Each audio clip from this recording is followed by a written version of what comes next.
서울 여의도 가을 아침. 차가운 바람이 고층 빌딩 사이를 가로질러 불어오고 회색빛 하늘 아래 출근길은 분주했다. 하지만 42층에 위치한 메드코어 AI 본사회의실은 정적에 휩싸여 있었다. 한도른 대표는 넥타이를 느슨하게 풀며 창밖을 바라보고 있었다.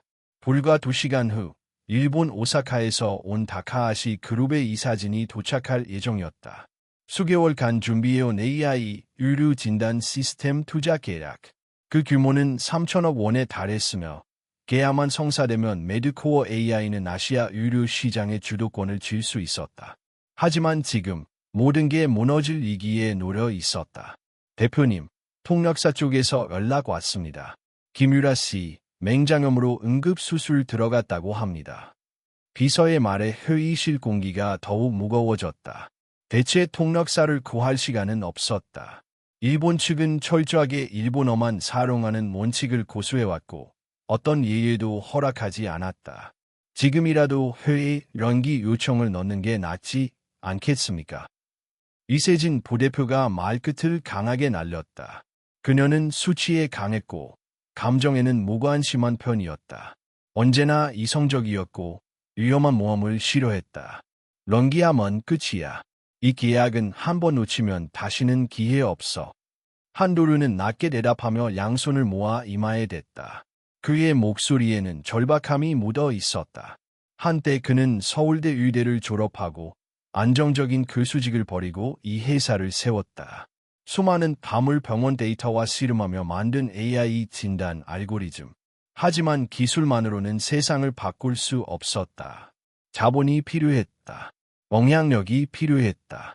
그리고 오늘 그것을 얻을 마지막 기회가 다가오고 있었다. 대표님, 정말 죄송하지만 대체 통역사를 구할 수 있는 방법은 전혀 없습니다.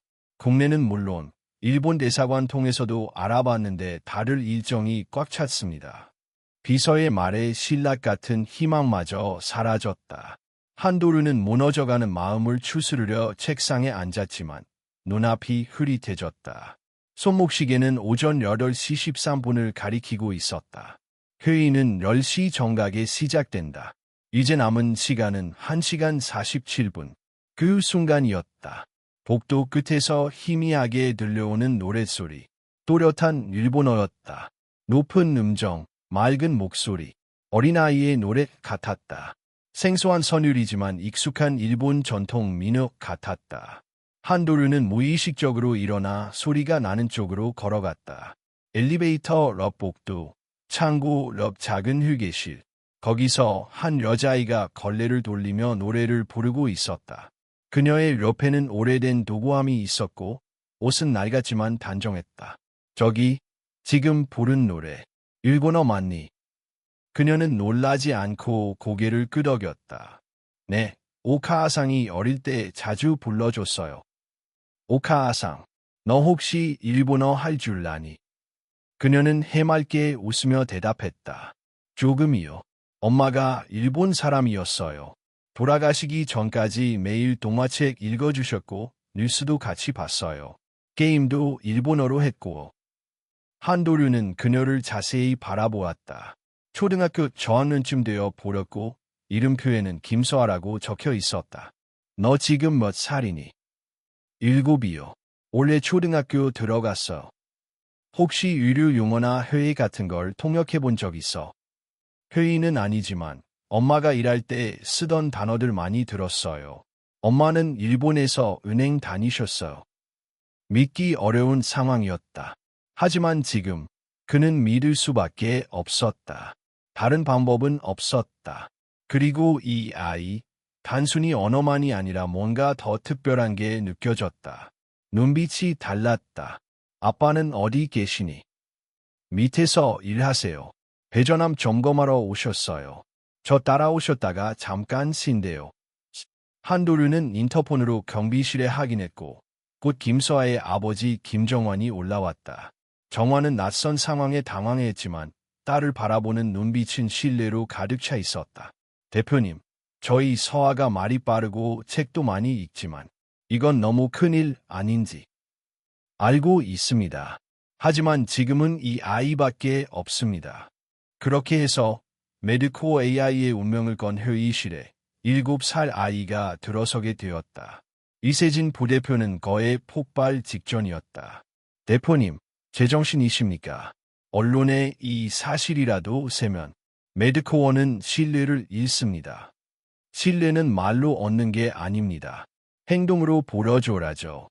그리고 지금은 이 아이가 행동으로 우리를 구할지도 모릅니다. 서아는 조용히 의자에 앉아 노트를 꺼냈다. 그 안에는 일본어로 가득한 글씨가 빼곡히 적혀 있었다. 모두 그녀가 직접 손으로 쓴 것이었다. 한자와 히라가나, 카타카나가 뒤섞여 있었다. 회의 시작 30분 전입니다. 비서의 말에 모두의 긴장이 극도로 높아졌다. 아무도 상상하지 못했다. 메드코어 AI가 구원받을 가능성이 복도 한 구석에서 노래 부르던 7살 아이에게 달려있을 줄은. 9시 30분. 다카하시 그룹의 검은 차량 행렬이 메드코어 AI 건물 앞에 도착했다. 건물 로비의 공기는 한층 차갑게 긴장으로 얼어붙었다. 임직원들은 그들의 도착을 실시간 방송이라도 보듯 숨을 죽이고 기다렸다. 한도류는 손에 식은땀을 쥐고 회의실 앞에서 대기하고 있었다.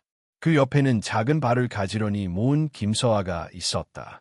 서아는 또래 아이와는 전혀 다른 차분한 표정이었다. 두 눈은 깊은 물처럼 고요했다. 서아라, 혹시라도 힘들면 바로 얘기해. 어디까지나 내가 하고 싶을 때만 하는 거야.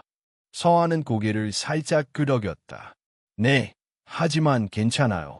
엄마가 항상 사람을 도울 수 있으면 도와야 한다고 했어요. 그 말에 도류는 잠시 말문이 막혔다. 이 어린아이가 가진 용기는 어쩌면 이 방의 누구보다도 컸다. 회의실 문이 열리고 다카하시 히로시 회장과 이사 사이토 켄이 들어섰다. 두 사람은 오사카 금융권에서 강력한 영향력을 가진 인물들이었다. 히로시는 백발이 단정하게 넘겨져 있었고 표정은 매섭고 단호했다. 켄은 날카로운 눈매로 방 안의 모든 디테일을 훑었다. 그러나 두 사람의 시선은 곧바로 서아에게 멈췄다. 이 아이는? 히로시가 일본어로 낮게 물었다. 불쾌함이 숨겨지지 않았다. 모든 이들이 긴장한 그 순간 서아가 앞으로 나왔다. 그녀는 허리를 깊게 숙이며 정확한 각도의 인사로 대답했다. 다카하시 회장님, 사이토 이사님, 오늘 중요한 시간을 내주셔서 감사합니다. 저는 오늘 통역을 맡게 된 김서아라고 합니다. 부족한 점이 있더라도 최선을 다하겠습니다. 완벽한 억양, 정중함, 단어 선택, 일본 특유의 예절과 호칭까지 정확했다. 두 투자자의 표정이 흐트러졌다. 의외라는 듯, 혼란이라는 듯. 켄이 조심스럽게 물었다. 너는 일본어를 어디서 배웠니? 엄마가 일본인이에요. 제가 아기 때부터 일본어로 책을 읽어주셨고 뉴스와 잡지도 함께 봤어요. 진심 어린 설명이었다. 그리고 무엇보다 그녀의 목소리에는 단 한치의 두려움도 없었다. 다카하시 히로시는 서아를 잠시 바라보다가 느릿하게 고개를 끄덕였다. 좋다. 그럼 시작하지. 회의는 예정대로 진행되기 시작했다. 한도류는 프레젠테이션을 열었다.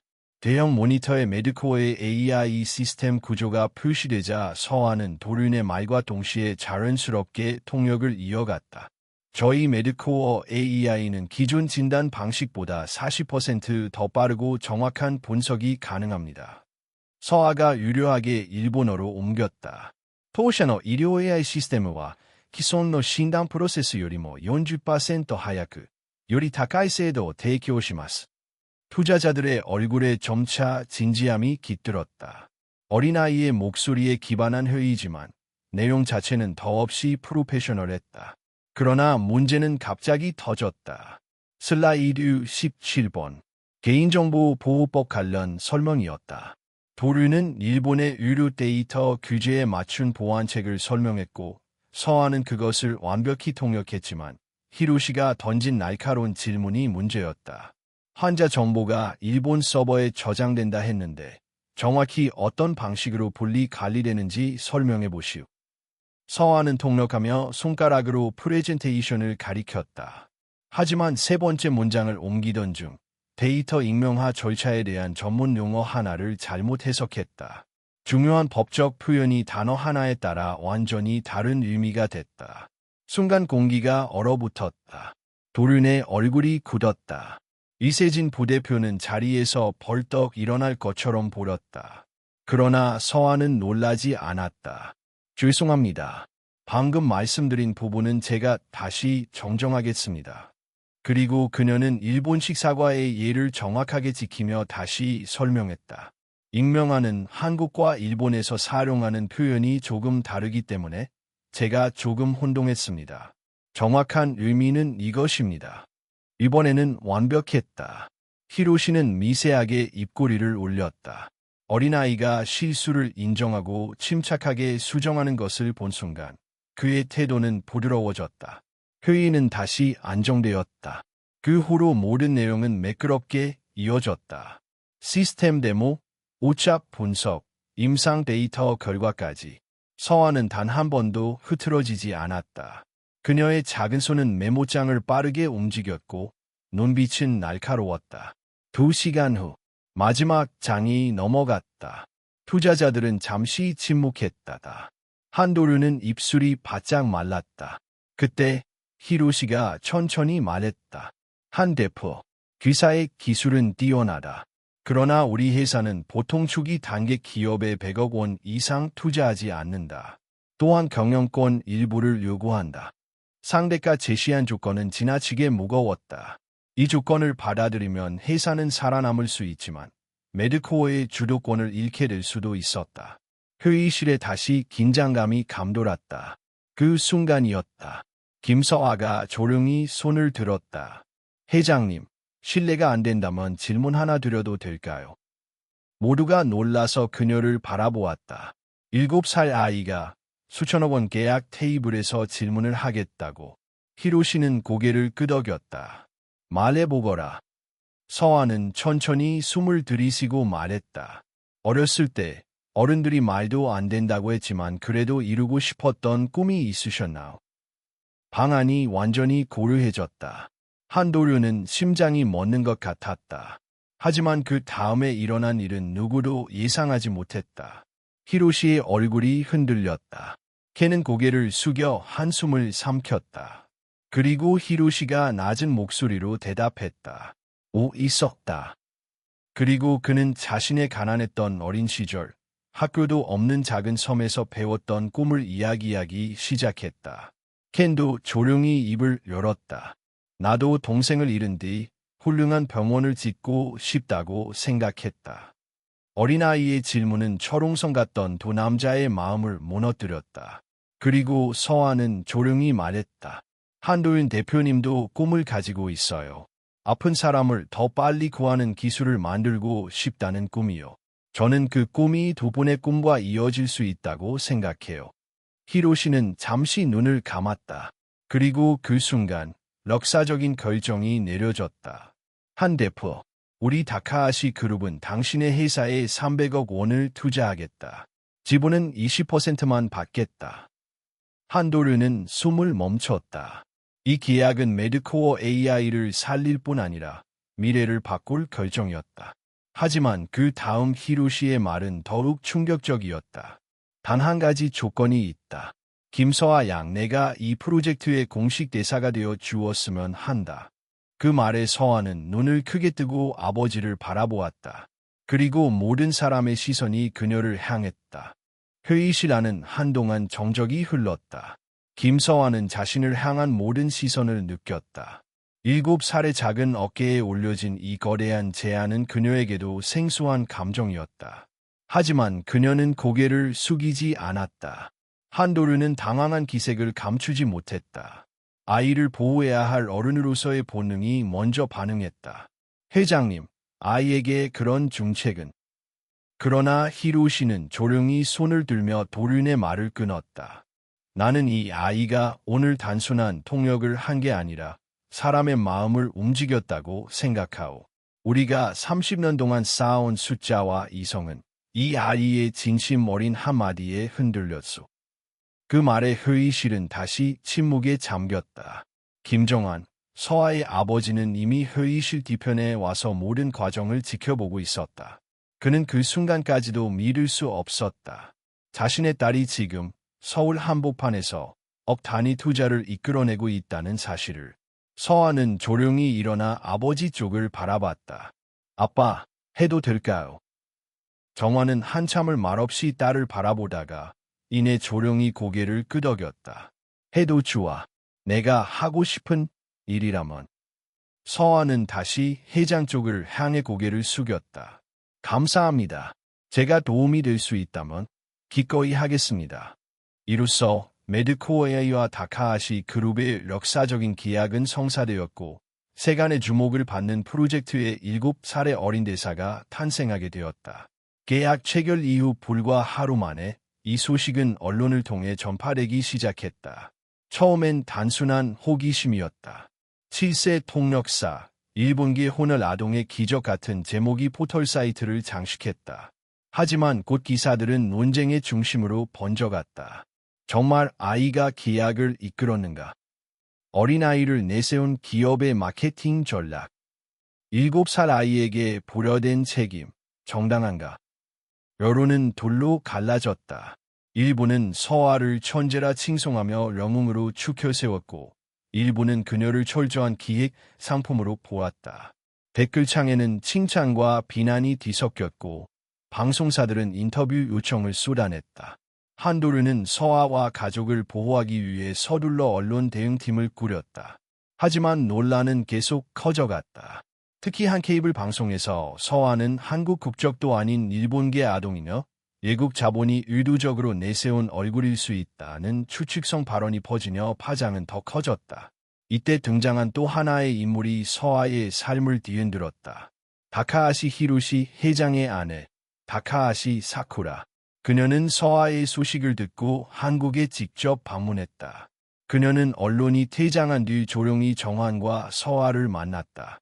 너를 처음 본 순간 직감했어요. 메이의 딸이라는 걸. 사쿠라는 말없이 사진 한 장을 꺼내놓았다.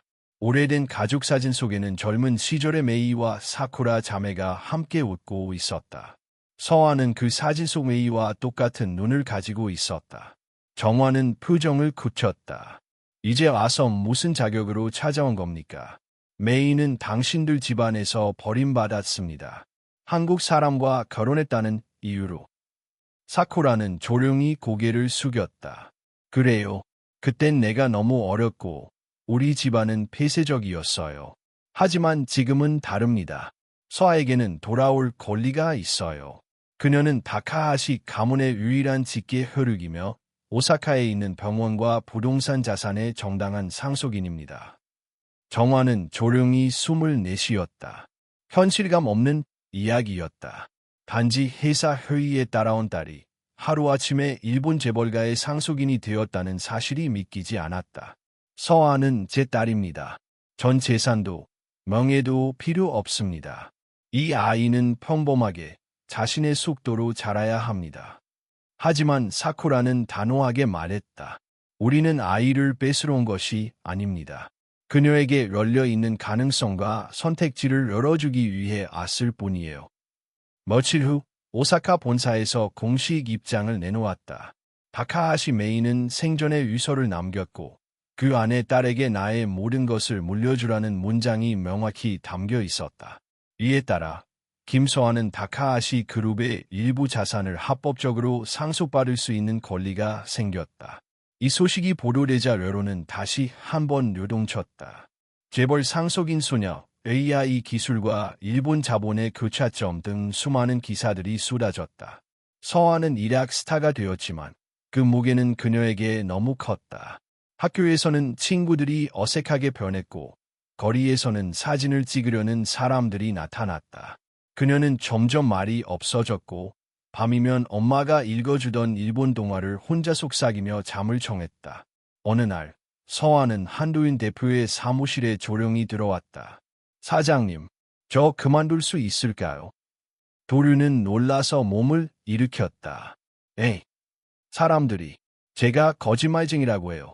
엄마도 없고 너무 어린 애가 뭘 하냐고. 그녀의 눈에는 눈물이 고여 있었다. 도류는 잠시 말이 없었다가 자리에서 일어나 창밖을 함께 바라보았다. 서아야, 내가 너를 처음 본 날 기억하니? 복도에서 노래 부르던 너를 보고 나는 무너져가던 마음이 살아났어. 너는 어른들이 잊고 지냈던 어떤 진실을 다시 꺼내줬어. 진심, 용기, 그리고 질문 하나. 그거면 세상을 흔들 수 있어. 서아는 조용히 고개를 들었다. 하지만 너무 무서워요. 사람들이 나를 싫어해요. 그럴 수도 있어. 하지만 누군가는 반드시 너에게 고마워할 거라. 그리고 내가 여기서 멈춘다면 너를 믿은 많은 사람들의 꿈도 함께 멈춰. 서아는 한참을 침묵하다가 작게 대답했다. 알겠어요. 한 번만 더 해볼게요. 김서아가 다시 세상 앞에 섰을 때 이미 그녀를 둘러싼 상황은 완전히 달라져 있었다. 계약 체결 후 불과 몇 주 사이 그녀는 뉴스와 방송, SNS를 통해 전국적으로 알려진 존재가 되었다. 7세 천재 통역사, 다카하시 재벌, 상속녀, 메드코어야이의 얼굴. 그러나 찬사는 오래가지 않았다. 그녀가 일본계라는 사실, 다카하시 그룹의 상속자라는 점이 알려지면서 세간의 시선은 점차 달라졌다. 몇몇 언론은 의혹을 제기하기 시작했다. 이 모든 것이 사전에 기획된 그림이었다면 아이를 내세운 감성 마케팅, 대중 조작인가? 일부 방송은 김서아가 계약에 결정적인 역할을 하지 않았다고 주장했고 SNS에서는 그녀를 향한 악성 댓글이 쏟아졌다. 아이돌 팬덤처럼 극단적으로 옹호하는 이들도 있었지만 반대로 그녀를 비난하는 목소리도 커져갔다. 심지어 어떤 인터넷 커뮤니티에서는 서아의 초등학교 친구 부모가 올린 글이 퍼지기도 했다. 학교에서 우리 아이에게 일본말을 쓰라고 강요했다. 너무 특별 대우를 받아 아이들이 위축된다. 사실 여부와 무관하게 소문은 눈덩이처럼 불어났다. 서아는 다시 한 번 위기에 놓였다. 다카하시 그룹 측은 일단 모든 언론 활동을 중단시키고 서아의 안전을 위한 보안팀을 파견했다.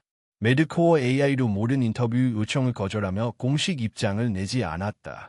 하지만 침묵은 오히려 더 많은 의혹을 불러일으켰다. 그러던 중 결정적인 일이 벌어졌다. 한 유튜브 채널에서 김서아의 정체에 대한 충격적 제보라는 제목의 영상이 업로드되었다. 영상 속에서는 서아가 통역 당시 사용한 용어가 사전에 준비된 대본일 수 있다는 추측, 그녀의 말투가 연습된 것이라는 근거 없는 비난, 그리고 심지어 아버지 김정환이 일본 기업으로부터 금전적 지원을 받았다는 허위 주장까지 담겨 있었다. 영상은 하루 만에 수백만 뷰를 넘겼고 댓글창은 아수라장이 되었다. 김정환은 결국 한도륜에게 전화를 걸었다. 대표님, 우리 그냥 이만 물러나면 안 될까요? 서아가 매일 울어요. 밖에 나가는 걸 무서워하고 학교에도 가기 싫다고 해요. 한도륜은 말없이 창밖을 바라보았다. 그 역시 이 상황을 예상하지 못했다. 처음엔 단순히 위기의 해사를 구하는 과정이었지만 이제는 하나의 아이를 사회가 밀어붙이고 있는 모양새가 되어버렸다. 그때 다카하시 사쿠라가 다시 한국을 찾았다. 그녀는 사적인 자리에서 서아와 정환 부녀를 만났다. 조용한 찻집에서 그녀는 봉투 하나를 꺼냈다. 이건 메이의 일기입니다. 서아가 태어나기 전부터 쓴 글들이에요. 정환은 망설이다가 봉투를 열었다. 일기 속에는 메이가 겪었던 외로움, 한국 사회에서의 적응, 그리고 남편과 딸에 대한 애틋한 사랑이 담겨 있었다. 마지막 몇 장엔 이런 문장이 있었다. 서아는 특별한 아이야. 하지만 그 특별함을 다른 사람들이 결정하게 두지 말 것. 서아가 자신의 마음으로 길을 선택할 수 있게 도와줘야 해. 정환은 눈을 감았다. 그날 밤 그는 서아와 단둘이 앉아 조용히 대화를 나눴다. 서아, 아빠가 잘못했어. 널 보호한다면서 내 선택을 존중하지 못했어. 서아는 고개를 끄덕이지도 고개를 젓지도 않았다. 그래도 난 무서워. 사람들이 자꾸 날 이상하게 엄마가 살아있으면 어땠을까? 정환은 아이를 품에 안았다. 엄마가 살아있었다면 널 꼭 이렇게 말했을 거야. 서아라, 세상에는 너를 이해하지 못하는 사람이 많아. 하지만 그건 너의 잘못이 아니야. 진심은 시간이 걸려도 전해진단다. 그 후 서아는 조용히 자신의 노트를 펴고 무언가를 적기 시작했다. 며칠 뒤 매드코어 AI는 기자회견을 열었다. 예정에 없던 기자회견이었고 많은 기자들은 단순한 해명이나 형식적인 사과를 예상하고 있었다. 그러나 예상과 달리 런던에 오른 건 한도윤이 아니라 김서아였다. 7살의 아이는 또박또박 마이크 앞에 섰다. 안녕하세요. 저는 김서아입니다. 카메라 셔터 소리가 터졌다. 제가 매드코어 회의실에 들어갔을 때 아무도 저를 믿지 않았어요. 하지만 저는 그냥 엄마가 해왔던 걸 해보고 싶었어요. 누군가 도움이 필요할 때 도와주는 것, 그게 엄마가 가르쳐준 일이에요. 서아는 잠시 숨을 골랐다. 몇몇 기자들은 당황한 듯 시선을 교환했다. 요즘은 사람들이 저를 두려워하거나 미워하는 것 같아요. 하지만 저는 무섭지 않아요. 왜냐하면 제가 거짓말을 하지 않았기 때문이에요. 조용했던 해견장은 점점 숨죽인 채 그녀의 말을 들었다. 제가 가진 건 돈도 아니고 유명한 가족도 아니에요. 그저 마음이에요. 다른 아이들이 아프지 않았으면 좋겠다는 마음. 제가 할 수 있는 게 있다면 그걸 계속 하고 싶어요. 그 순간 한 기자가 손을 들었다. 서아 양, 이 모든 상황이 너무 무겁지 않나요? 이제 그만두고 싶은 마음은 없었나요? 서아는 가만히 고개를 끄덕였다. 있었어요. 하지만 생각했어요. 만약 제가 여기서 멈추면 저처럼 누군가의 도움을 기다리는 아이들에게도 멈춤이 될까 봐요. 마지막 문장. 그 한마디가 해견장의 모든 분위기를 바꾸었다. 이 해견 이후 서아를 둘러싼 시선은 서서히 달라지기 시작했다. 여전히 의심하는 사람들도 있었지만 점차 사람들은 그녀의 말 속에서 진심을 보게 되었다. 그리고 한도윤은 결심했다. 이제는 우리도 말이 아니라 행동으로 보여줄 때야.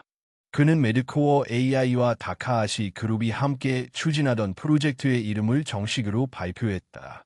희망의 등불 프로젝트. 이 프로젝트는 한국과 일본을 포함한 아시아 각국의 저소득층 아동에게 무료로 AI 유료 진단 서비스를 제공하는 것이었다. 수익의 일부는 어린이 병원과 복지센터에 기부되며 유료 접근성이 낮은 지역에 소형 진단기기를 보급하는 계획도 함께 포함되었다. 프로젝트의 상징은 작은 손전등 하나였다. 어둠 속에서도 한 줄기 빛을 남기는 존재. 그리고 그 손전등을 든 첫 번째 아이가 바로 김서아였다. 김서아는 다시 일상으로 돌아가려 노력하고 있었다. 매일 아침 일찍 일어나 책을 읽고 일본어와 한국어로 번역 연습을 하고 학교에 가기 전 침대맡에 놓인 엄마의 일기장을 펼쳐보았다. 그곳에는 아직 어린 그녀가 이해하지 못하는 단어들도 있었지만 읽을수록 마음이 편해졌다. 매드코어 AI와 다카하시 그룹이 공동으로 발표한 희망의 등불 프로젝트는 빠르게 현실화되었다.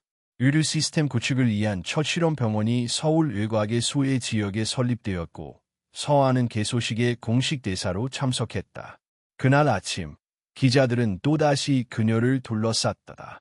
하지만 이번에는 분위기가 달랐다.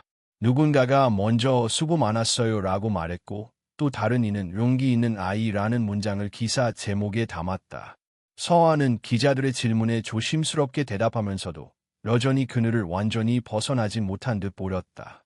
행사가 끝난 후 한 아이가 그녀에게 다가왔다. 한쪽 다리에 보조기를 찬 채 어머니의 손을 잡고 있던 아이였다. 그는 수줍게 말했다. 누나, 그날 해견 봤어요. 저도 병원 무서웠는데 누나 말 듣고 용기 생겼어요. 서아는 처음엔 당황했지만 곧 미소 지으며 대답했다. 정말 고마워. 나도 무서웠던 적 있어. 하지만 무섭다고 멈추지 않으면 언젠간 괜찮아질 거라. 그 아이의 어머니는 눈시울을 붉혔다. 그녀는 정중히 인사하고 자리를 떴다. 그날 저녁 서아는 한도윤 대표와 함께 프로젝트 중간보고 자리에 참석했다. 다양한 관계자들이 모여 진척 상황을 나누고 아시아 각국에서의 확장 계획을 논의했다. 한도윤은 자리에서 일어나 말을 이었다. 우리가 만든 기술은 결국 사람을 위한 것입니다. 아무리 정교한 알고리즘이라도 그것이 한 사람의 생명을 바꾸지 못한다면 의미가 없습니다. 그리고 오늘 여기 있는 이 아이가 우리에게 그 본질을 상기시켜줬습니다. 모두의 시선이 서아에게 향했다. 그녀는 당황했지만 자리에서 천천히 일어나 한마디 덧붙였다. 제가 한 건 많지 않아요. 하지만 알고 있어요. 누군가는 한마디 말 때문에 용기를 내고 누군가는 그런 사람을 보고 다시 희망을 느낀다는 거요. 박수 소리가 조용히 울려 퍼졌다. 그날 밤 서아는 아버지와 함께 집으로 돌아가는 차 안에서 창밖을 내다보았다. 빌딩 사이로 반짝이는 불빛, 그 사이에 작게 빛나는 가로등들. 그녀는 문득 속삭이듯 말했다. 아빠, 나도 누군가에게 그런 불빛이 될 수 있을까? 정화는 딸의 머리를 쓰다듬으며 대답했다. 이미 되고 있잖아. 몇 달 후, 프로젝트는 일본, 베트남, 태국 등으로 확장되었고, 각국 병원의 메드코어의 수형 진단 키트가 배포되었다. 어린이들을 위한 무료 검사 프로그램이 정착되었고, 한 번의 진단이 한 생명을 살리는 사례들이 전해졌다. 서아는 그 모든 순간을 직접 보지는 못했지만, 때때로 이메일로, 사진으로, 또는 손편지로 누군가의 고마움을 전해받았다. 어느 날, 오사카에 있는 다카하시 재단본부에서 한 통의 편지가 도착했다. 병원에 입원 중인 한 소녀가 쓴 편지였다. 서아 언니, 언니가 만든 프로젝트 덕분에 저는 치료를 받게 되었어요. 무섭고 외로웠는데 언니 해결 영상 보면서 웃었어요. 나도 어른이 되면 언니처럼 다른 아이들을 도울 거예요. 서아는 그 편지를 가슴에 꼭 안고 오래도록 아무 말 없이 창문 밖을 바라보았다. 그녀는 더 이상 TV에 자주 나오지 않았고 언론 인터뷰도 거의 하지 않았다. 학교에서는 평범한 아이로 책을 좋아하고 조용한 성격의 서아로 지내고 있었다. 그러나 그녀의 이야기는 조용히 퍼져나가고 있었다. 교류 프로그램에서는 그녀의 연설이 교재로 사용되었고 비영리 단체에서는 그녀의 사례를 인용하며 아동 권리에 대해 이야기했다. 어느 TV 강연에서는 진심 하나로 구조를 바꾼 어린아이로 소개되었다. 한도인 대표는 훗날 인터뷰에서 이렇게 말했다.